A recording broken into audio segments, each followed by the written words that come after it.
Welcome students. आज हम BRS का क्वेश्चन नंबर 7 ट्राई कर रहे हैं। ठीक है, तो ये भी एक क्वेश्चन ऐसा है जिसमें आपका जो बैलेंस होगा वो आपका नेगेटिव बैलेंस का क्वेश्चन है ये। ठीक है, नेगेटिव बैलेंस एज सच मतलब क्रेडिट बैलेंस कैश बुक का। ठीक है, चलिए तो देखिए कैसे करते हैं इसको हम। तो सबसे पहले तो हम यहाँ पे बैलेंस पुट करेंगे जो कि है हमारा 40,500। तो यहाँ पे हम लिखेंगे credit balance as per cash book, और ये as a minus item record होगा 40,500। ठीक है, आई होप कि आपको ये चीज़ क्लियर होगी। इसके बाद एक एक करके सारे ट्रांजेक्शन्स देखते हैं। तो हमारा पहला ट्रांजेक्शन है a cheque of 5,000 drawn in favour of Manohar has not yet been presented for payment.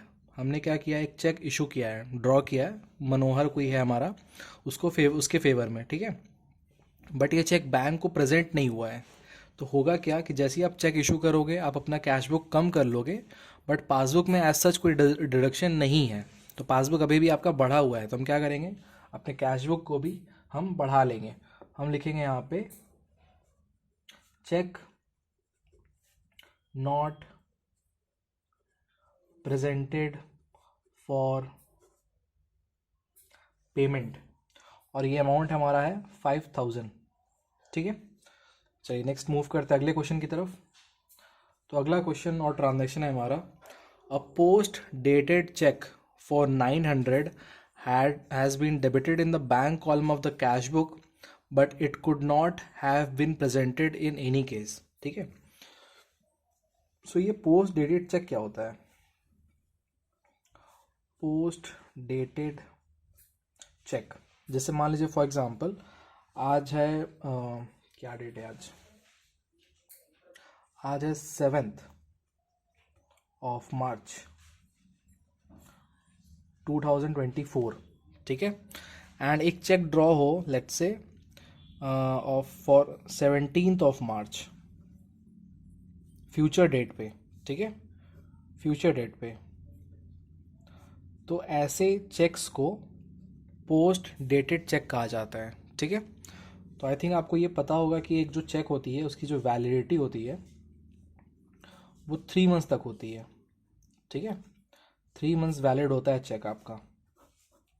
यानी कि अगर आपने आज की डेट में अगर चेक ड्रॉ किया है तो आज की डेट से लेकर के 3 मंथ्स तक आप इस चेक को क्या कर सकते हो, आप इन कैश करा सकते हो। ठीक है, सो बट हुआ यहाँ पे ये है कि हमारे पास एक ये जो चेक है ये पोस्ट डेटेड चेक है। तो जब तक ये 17th ऑफ मार्च या जो मैंने एग्जांपल में लिया हुआ है, अगर ये डेट नहीं आती है तब तक इस चेक को आप बैंक में प्रेजेंट नहीं कर सकते। ठीक है, तो जो चेक पे डेट होती है उसके बाद ही आप क्या कर सकते हो, आप चेक को प्रेजेंट कर सकते हो। ठीक है, तो यहाँ पे हुआ क्या, इन्होंने कि एक चेक पोस्ट डेटेड चेक था, इसको इन्होंने अपने क्या किया, कैश बुक में डेबिट कर लिया, यानी कि एडअप कर लिया। बट पासबुक में तो ये नहीं एंट्री हुई है इसकी, क्यों? बिकॉज कि आप पोस्ट डेटेड चेक है, आप उसको बैंक को भेज ही नहीं सकते। तो इन दैट केस क्या होगा कि आपका पासबुक कम है, कैश बुक बढ़ी हुई है। हम अपने कैश बुक को भी कम करेंगे। हम लिखेंगे अ, इसको हम इनफैक्ट हम पोस्ट डेटेड चेक लिख सकते हैं। Post dated cheque. ठीक है, ये अमाउंट होगी हमारी 900। नेक्स्ट ट्रांजैक्शन हमारा है थर्ड, जो कि है cheques totalling 10,200 deposited with the bank have not yet been collected and another cheque of 4,000 deposited in the account has been dishonoured. ठीक है, तो चेक यहाँ पे टोटलिंग 10,200 का डिपॉजिट हुआ है बैंक में, और ये बैंक ने क्या किया, अभी तक कलेक्ट नहीं किया है। ठीक है, तो हुआ ये कि अब जैसे ही अब चेक डिपॉजिट करते हम क्या करेंगे, अपने कैश बुक को बढ़ा देते हैं।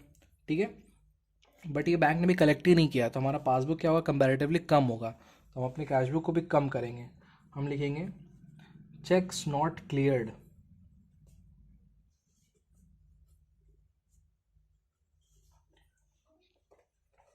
ये अमाउंट हो जाएगी आपकी 10,200।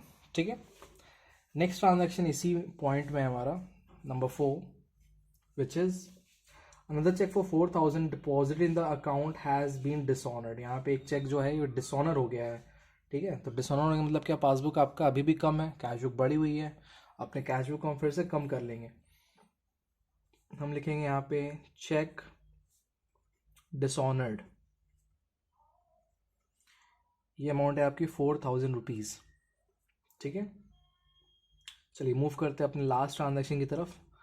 हमारा लास्ट ट्रांजैक्शन है अ bill payable for 10,000 was retired with the bank under a rebate of 150 but the full amount of the bill was credited in the bank column of cash book, ठीक है। तो यहाँ पे एक और पॉइंट आ जाता है रीबेट। रीबेट क्या होता है? रिबेट एक तरह का डिस्काउंट है, ठीक है, जो कि तब ऑफर किया जाता है जब बिल पेबल का ना उसकी ड्यू डेट से पहले पेमेंट हो या अर्ली पेमेंट हो। तो जब कोई बिल है, लेट्स से मान लो फॉर एग्जांपल उसका ड्यू डेट है let's say 30th of March, 30th of March इसका ड्यू डेट है, बट क्या करो आप आज की डेट में यानी कि 7th ऑफ मार्च को ही आप क्या कर दो, आप बिल को पे कर दो। तो ये कहलाएगा कि बिल क्या हुआ है, बिल रिटायर हुआ है, ठीक है। तो जब रिटायरिंग होती है बिल की, तो बिल पे हमें जो सामने वाला पर्सन है, पार्टी है, वो आपको रीबेट ऑफर करता है, डिस्काउंट ऑफर करता है, ठीक है, क्योंकि आपने पहले पैसा पे किया है, तो एज अ गुड जेस्चर वो आपको डिस्काउंट ऑफर करता है, ठीक है। तो यहाँ पे हुआ ये है कि कैश बुक में ना 10,000 पूरी अमाउंट डिडक्ट कर दी गई है, बट एक्चुअली में इसको 150 रुपये कम डिडक्ट होना चाहिए था, ठीक है। तो यहाँ पे हम लिखेंगे रिबेट ऑन अ बिल, ठीक है। ये अमाउंट हो जाएगी आपकी 150। तो बेसिकली जो हमारा रिकॉर्डिंग कर रहा है कैश बुक, जो भी अकाउंटेंट है, उसने पूरी अमाउंट को डिडक्ट कर दिया है फ्रॉम द कैश बुक, ठीक है। बट पेमेंट जो ही होगी वो सिर्फ हुई होगी आपकी 9850 की, आपको 150 रुपये कम पेमेंट करना पड़ा होगा। तो हमने कैश बुक ज़्यादा कम कर ली है, तो हमने वापस से अपना कैश बुक को इंक्रीज़ कर लिया 150 रुपये से, ठीक है। तो आई होप कि आपको ये चीज़ क्लियर होगी। टोटल्स कर लेते हैं इसके। सो यहाँ पे अमाउंट है आपकी 5150 प्लस आइटम्स का, और अगर माइनस आइटम्स की बात करें तो स्टूडेंट्स इसका जो टोटल है वो आ रहा है 55,600, ठीक है, माइनस आइटम साइड का, एंड प्लस आइटम्स में हमारा 5150। तो आप देखोगे तो हमारा डिफरेंस आ रहा है अकॉर्डिंग टू द आंसर, जी हाँ आ रहा है। और ये अमाउंट है आपकी 50,450। हम स्टेटमेंट पुट करेंगे यहाँ पे, कैश बुक शुरू किया हमने, पासबुक ख़त्म करेंगे, पासबुक का माइनस डेबिट होता है, हम लिखेंगे यहाँ पे debit balance as per passbook, ठीक है। इनफैक्ट आप इसको ना ओवरड्राफ्ट बैलेंस भी लिख सकते हो, ओवरड्राफ्ट उसका ही मतलब नेगेटिव ही होता है ना। तो आई होप स्टूडेंट्स आपको ये क्वेश्चन क्लियर होगा। अगर आपको कोई भी डाउट है तो आप कमेंट से पुट कर सकते हो। Thank you students.